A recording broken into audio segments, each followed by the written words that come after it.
नमस्कार दोस्तों, आरोग्य अमृत जीवन में आपका हार्दिक स्वागत है। आज का हमारा विषय है नशा मुक्ति, जर्दा, गुटखा, शराब, सिगरेट आदि छुड़ाने का आयुर्वेदिक व घरेलू उपाय। हम व्यसन छोड़ना चाहते हैं, छूटता नहीं है। बहुत लोग मुझे ये कहते हैं कि बार बार हमें मालूम है कि ये गुटखा खाना अच्छा नहीं है, लेकिन तलब उठ जाती है, क्या करें। बार बार लगता है कि ये बीड़ी सिगरेट पीना अच्छा नहीं है, लेकिन तलब हो जाती है, तो क्या करें।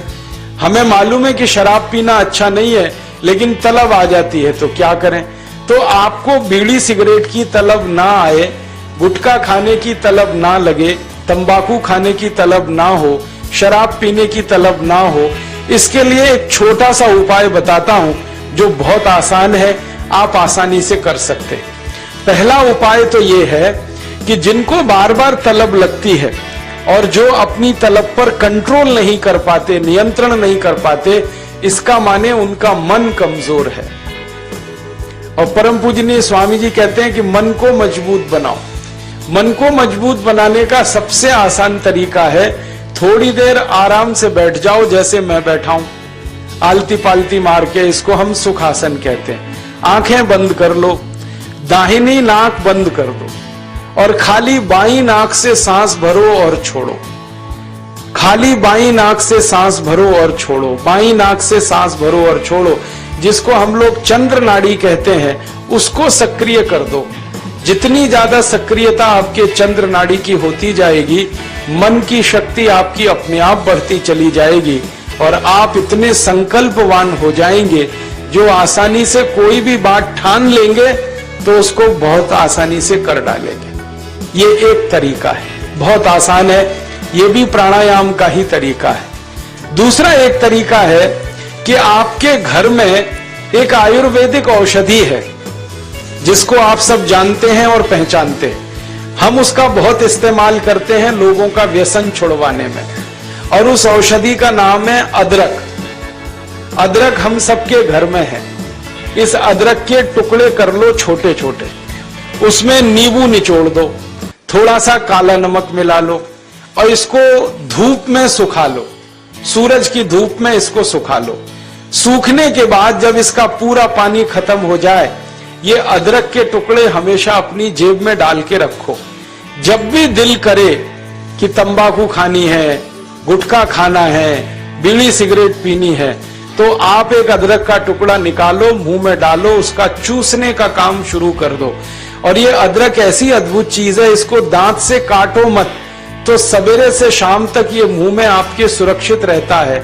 इसको चूसते रहो, आपको गुटखा खाने की याद ही नहीं आएगी, आपको बीड़ी सिगरेट पीने की तलब ही नहीं आएगी और दारू की तलब भी छूट जाएगी।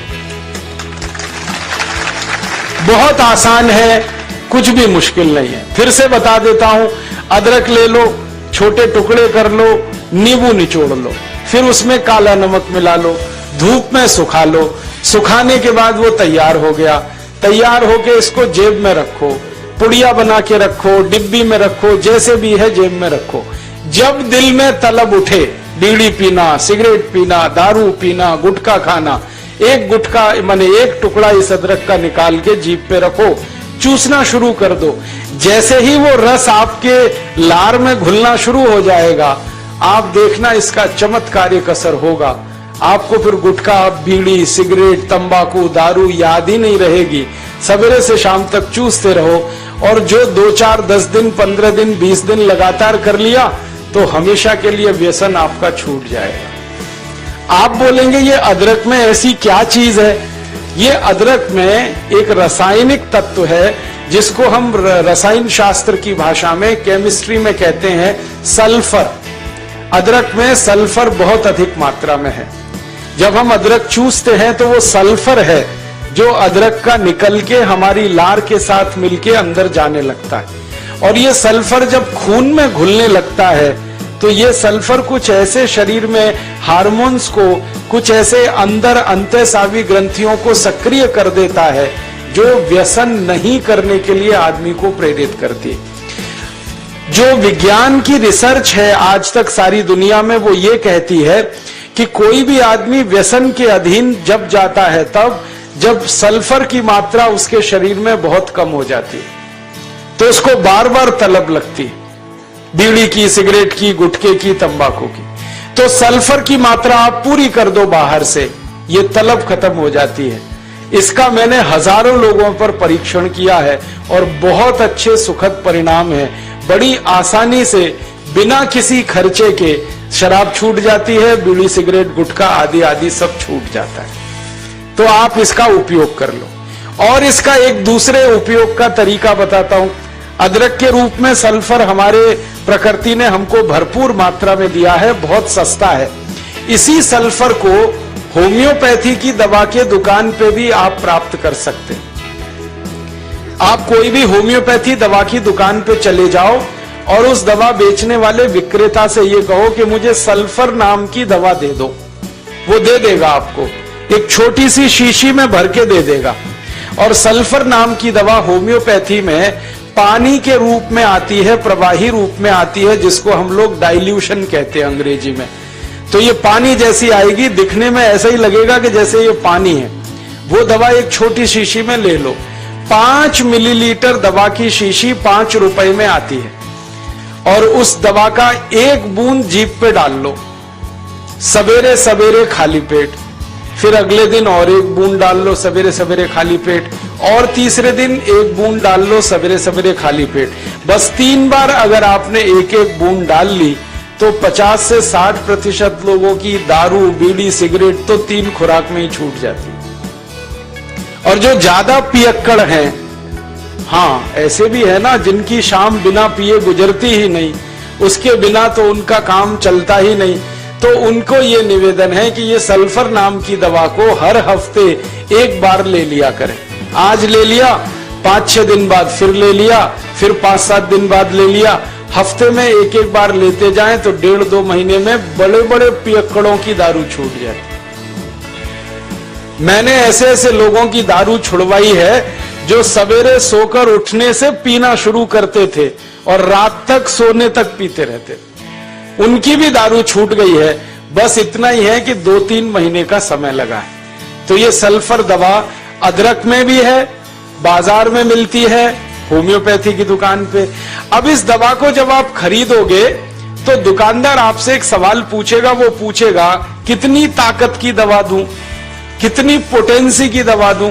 तो जब आप लेना इस सल्फर को तो उस दुकानदार से कह देना 200 ताकत की दे दो, 200 पोटेंसी की दे दो। सल्फर 200, यही उसका पूरा नाम है। 200 संख्या है सल्फर दवा का नाम। तो यह सामान्य रूप से बीड़ी, सिगरेट, शराब, दारू वगैरह वगैरह के लिए काफी है। और जो ज्यादा पीने वाले हैं, बहुत ज्यादा जिनकी दारू है, तो उनके लिए यही सल्फर की 1000 ताकत की दवा ले लेना, 1000 पोटेंसी की। तो सल्फर 200 और सल्फर 1000। और अगर आप सब ग्राम रक्षा समिति की तरफ से एक बोतल खरीद लो, इसकी बहुत सस्ती आती है। ऐसे खरीदोगे तो 5 रुपए में 5 मिलीलीटर है, और बड़ी बोतल खरीद लो 250 मिलीलीटर की या 450 मिलीलीटर की, वो 150-200 रुपए की आती है। और एक बोतल सल्फर दवा में 10,000 लोगों की शराब आसानी से छूट जाती है, मात्र एक बोतल में। और वो बोतल कितने की है? 250-250 रुपए की, और 10,000 लोगों के लिए वो काम आ जाती है। और कभी कभी इस दवा को और अच्छे तरीके से इस्तेमाल करना हो तो 1 बूंद सल्फर को पानी में डाल देना, जो पीने वाला पानी है, और वो पानी जो शराबी लोग हैं, जो पियक्कड़ लोग हैं, जो व्यसन करने वाले लोग हैं, उनको पिला देना। ये पानी में और अच्छे से काम करती है। कई बार तो मैंने ऐसा भी किया है कि 1 बाल्टी पानी ले लिया, उसमें 1 बूंद डाल दिया, अब वो पूरा पानी ही दवा हो गया, उसमें से 1-1 चम्मच पिला दिया लोगों को, तो भी व्यसन उनके छूट जाते हैं। तो एक बता दिया मैंने आपको अदरक, उसका इस्तेमाल करना है व्यसन छोड़ने के लिए, और दूसरा बता दिया मैंने आपको सल्फर जो होम्योपैथी में है, एक 200 ताकत की, एक 1000 ताकत की। और पहली बात जो सबसे पहले मैंने बताई कि मन को थोड़ा मजबूत कर लो, तो बाईं नाक से सांस लेना, बाईं नाक से सांस निकालना 5 मिनट रोज सुबेरे भी अगर आपने कर लिया तो आपके जीवन से सब तरह की कमजोरी मन की खत्म हो जाएगी और व्यसन छोड़ना आपके लिए बहुत आसान हो जाएगा।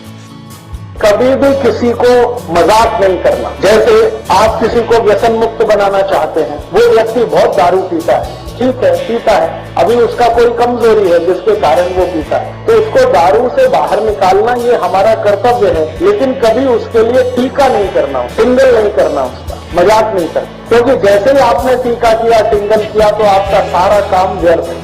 उसको ये मान के कोशिश करना कि इसको कोई बहुत बड़ी कमजोरी है शरीर में। देखिए, व्यसन जब आता है ना शरीर में, तो शरीर की कमजोरी से आता है, दुर्गुण वो नहीं है। बहुत लोग कहते हैं कि ये व्यसन करता है इसलिए इसमें गुण कम है। गुण की कमी नहीं होती है, वो व्यक्ति को शरीर में कुछ कमजोरी आती है।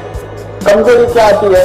सभी व्यक्ति के शरीर में कुछ रसायन होते हैं, कुछ धातुएं होती हैं, उनमें से कोई एक दो रसायन कम हो गए, कोई एक दो धातुएं कम हो गई, तो व्यक्ति दारू पीना शुरू कर देगा, बीड़ी पीना, सिगरेट पीना, मावा खाना शुरू कर देगा। वो सामान्य रूप से मैंने जो शोध किया है वो ये कि सभी दारू पीने वाले लोगों के शरीर में एक केमिकल, एक रसायन की बहुत कमी आ जाती है। वो रसायन का नाम है सल्फर। हिंदी और मराठी में कहते हैं गंधक, अंग्रेजी में कहते हैं सल्फर। हमारे शरीर में 16 तरह की धातुएं और रसायन हैं। कैल्शियम है, पोटेशियम है, मैग्नीशियम है, सोडियम है, सल्फर है, आयरन है, सिलिकॉन है, कोबाल्ट है, ऐसी 16 धातुएं और रसायन होते हैं। इनमें से कोई एक धातु या एक रसायन कम हुआ और दूसरा जास्ती हुआ तो व्यसन की स्थिति बनती है। लोग जब व्यसन शुरू करते हैं ना, तो हर बार ऐसा नहीं होता कि मजे में करते हैं, मौज में करते हैं, ऐसा हमेशा नहीं होता। अगर 19 वर्ष की उम्र के पहले कोई व्यक्ति व्यसन शुरू करता है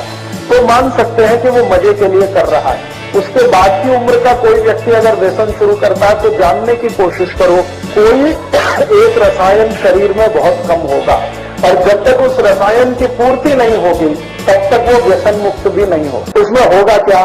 शुरू में आपने उसको समझाया, 1-2 दिवस समझ गया, फिर कोई दिन चुपके से जाके पी के आएगा, आपको बताएगा भी नहीं, और फिर आपको पता चला, आप बोलोगे यार तुमने फिर पी लिया, तो उसने कहा क्या करूं, मन नहीं मानता, शरीर नहीं मानता। वो मन मानता इसलिए नहीं है कि वो दारू के मदद से उसको वो रसायन की तात्कालिक पूर्ति होती है, शरीर उसकी मांग करता है। शरीर कहता है इसको पियो, इससे तुम्हारी ये कमी पूरी होती, लेकिन वो होती तात्कालिक है, परमानेंट नहीं है। तो ऐसे व्यक्ति को कोई औषध अगर दे दी जाए जो उसके रसायन की पूर्ति कर दे, तो जीवन पर्यंत वो व्यसन मुक्त हो सकता है। अब वो क्या रसायन है वो जानना थोड़ा चिकित्सा विज्ञान का काम है। मैं इस पर थोड़ा शोध करता हूँ। चाय कॉफी जो लोग पी रहे हैं उनके शरीर में आर्सेनिक नाम के रसायन की बहुत कमी आती है, इसलिए वो बार बार चाय कॉफी। शराब पीने वालों को सल्फर, गंधक की बहुत कमी आती है शरीर में, इसलिए बार बार शराब पीते हैं। बीड़ी पीने वाले, सिगरेट पीने वाले और हुक्का पीने वाले,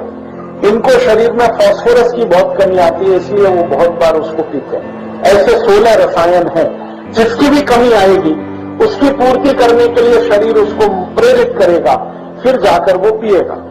तो ऐसी परिस्थिति है।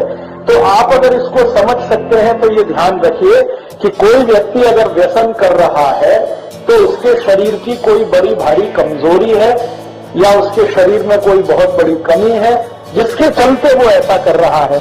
कमी दूर हो जाए तो वो नहीं करेगा। तो इसलिए मैंने आपसे कहा कि कभी भी आप किसी भी व्यक्ति की जो इस तरह के व्यसन में फंसा हुआ है, टीका नहीं करना, मजाक नहीं करना, हंसी खिल्ली नहीं करना उसकी, क्योंकि वो उसकी कोई बड़ी कमजोरी है। वो जानबूझ के कई बार ऐसा नहीं करता है, कोई बड़ी कमजोरी के तहत करता है। तो भारत में 23 लाख संत हैं, 23 लाख इस देश में संत हैं। 23 लाख से भी जाती है, 23,80,000 और कुछ 100 में भी होंगे। ये सरकार के आंकड़े हैं। इतने साधु संत हैं, महात्मा हैं, और 160 कोटि का भारत है। अगर ये कर लेते तो भारत में इतना भ्रष्टाचार, इतना अनाचार, इतनी व्यसन क्यों होती? तो साधु संत दूसरे को नहीं सुधारते, वो अपनी सेवा कराते। उनको अहंकार इस बात का है कि वो समाज को सुधारना कर रहे हैं, वो कोई समाज को सुधारना नहीं करते। ये बात मैंने बहुत बड़े बड़े संतों को कही है उनके मुंह पर कि आप तो अपनी सेवा करा रहे हैं, आपको अहंकार है कि आप समाज के लिए कर रहे हैं। समाज आपके लिए कर रहा है, आप समाज के लिए कुछ नहीं कर रहे। तो आप में से किसी को साधु होने का नहीं है, ध्यान रखना है। संत भी होने का नहीं है, संत और साधु कहलाने की भी जरूरत नहीं है। हम सामाजिक कार्यकर्ता हैं और हमारा स्थान बहुत ऊंचा है, क्योंकि हम समाज में रहते हुए कोशिश कर रहे हैं समाज को मदद करने की। हमारा उद्देश्य है आप सभी को स्वास्थ्य प्रदान करना। मेरे YouTube चैनल आरोग्य अमृत जीवन को सब्सक्राइब करें, लाइक करें, शेयर करें, कमेंट करें, नोटिफिकेशन बेल को दबाना ना भूलें। स्वस्थ रहें, मुस्कुराते रहें। धन्यवाद।